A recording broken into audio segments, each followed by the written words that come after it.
कल हमारा जो रहता था कॉपिंग विद पैनिक अटैक वाली टेक्निक्स, आज हम उसको डिस्कस करेंगे। अच्छा। डीप ब्रीथिंग में इस तरह से होता है कि अगर कोई भी सफर कर रहा है या आपने किसी को देखा है कि पैनिक अटैक आया हुआ है, तो आप उसको एज अ फर्स्ट एड भी करवा सकते हैं। ये टेक्निक तीनों चीजों के लिए हेल्पफुल है।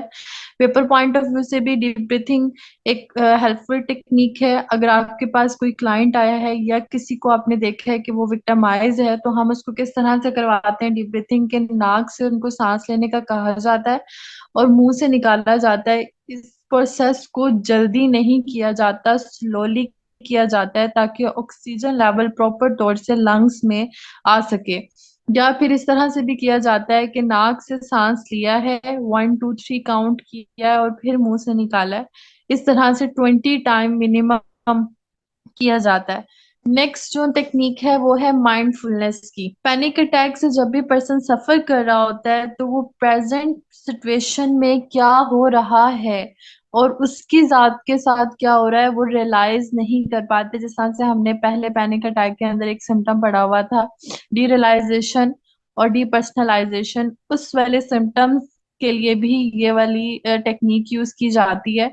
और वैसे भी जब पैनिक अटैक के सिम्टम्स अपेयर हो रहे होते हैं तो प्रेजेंट कंडीशन के अंदर पर्सन की कोई भी अवेयरनेस नहीं होती। तो माइंडफुलनेस की टेक्निक इस वजह से बताई जाती है कि वो फोकस कर सकें कि प्रेजेंट सिचुएशन में क्या हो रहा है और अवेयर हो सकें कि ऑन द प्रेजेंट स्पॉट जो मोमेंट है वो क्या चल रहा है, उनके साथ क्या हो रहा है, उसके आसपास क्या हो रहा है। तो इसकी प्रॉपर टेक्निक होती है। ये एक ओवरव्यू है। इसके बाद है progressive muscles relaxation. Third technique है। इस टेक्निक के अंदर ये होता है कि आपके मसल्स जो से हैं वो काफी टेंस हो जाते हैं, पुल हो जाते हैं, तो हम बॉडी की रिलैक्सेशन की तरफ आते हैं, मसल्स की रेगुलरिटी की तरफ आते हैं। और इसके रिलैक्सेशन का रिस्पॉन्स होता है कि किस तरह से अगर बॉडी एंग्शियस और स्ट्रेस हुई कंडीशन में है तो आपके मसल्स जो पुल हुए हुए हैं उनको किस तरह से रिलैक्स और स्मूथ सिचुएशन में लेके जाना है।